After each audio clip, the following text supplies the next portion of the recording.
Bonjour à tous, ici Eugénie de XLS Consulting. On continue sur la série de 3 vidéos Maîtriser les listes déroulantes en 3 méthodes simples avec la deuxième méthode, la liste évolutive. Dans cette vidéo, je ne reviendrai pas sur tous les points abordés dans la première méthode, considérant que vous l'avez suivi et que vous savez déjà paramétrer correctement une liste déroulante simple. Reprenons donc notre fichier de course et voyons tout de suite comment fonctionne cette deuxième méthode. L'idée cette fois est de saisir les éléments de votre liste dans une plage de cellules à l'endroit de votre choix dans votre fichier. Cela peut être sur la même feuille ou sur un autre onglet, voire même dans un onglet que vous masquerez. Commencez par sélectionner là où les cellules où vous souhaitez faire apparaître votre liste déroulante. Faites Données, validation de données, puis dans Critères de validation, autorisez Liste. Cliquez sur la flèche noire à droite de Source et sélectionnez la plage de votre fichier qui contient votre liste. Et voilà, votre première liste est créée très simplement. Le petit plus par rapport à la méthode précédente est donc l'aspect évolutif de la liste. Voyons tout de suite comment cela fonctionne avec un deuxième exemple sur la liste des légumes. De la même manière que vu précédemment, créez votre liste déroulante en sélectionnant toute la plage de cellules, y compris les cellules vides.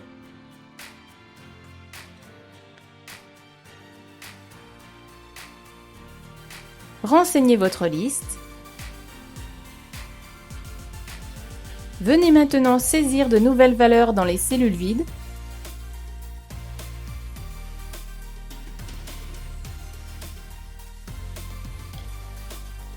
Et vous constatez que la liste se met à jour automatiquement en proposant ces nouvelles valeurs à la suite des autres. L'avantage majeur de cette liste est donc son aspect évolutif. Les inconvénients, eh bien, quand votre liste est longue comme celle des légumes, vous remarquez que le curseur se positionne directement sur la dernière valeur ajoutée, ce qui n'est pas très pratique, surtout selon le type d'information que vous venez traiter. Également, si votre plage de cellules comporte des cellules vides, alors la liste déroulante se charge de blancs inutiles.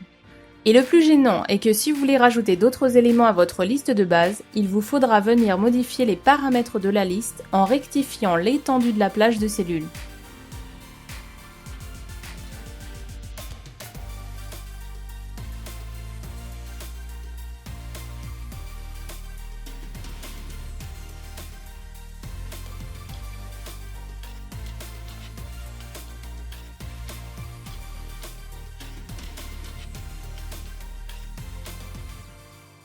Dans la prochaine vidéo, sur la troisième et dernière méthode simple, nous verrons une manière de s'affranchir de ces inconvénients.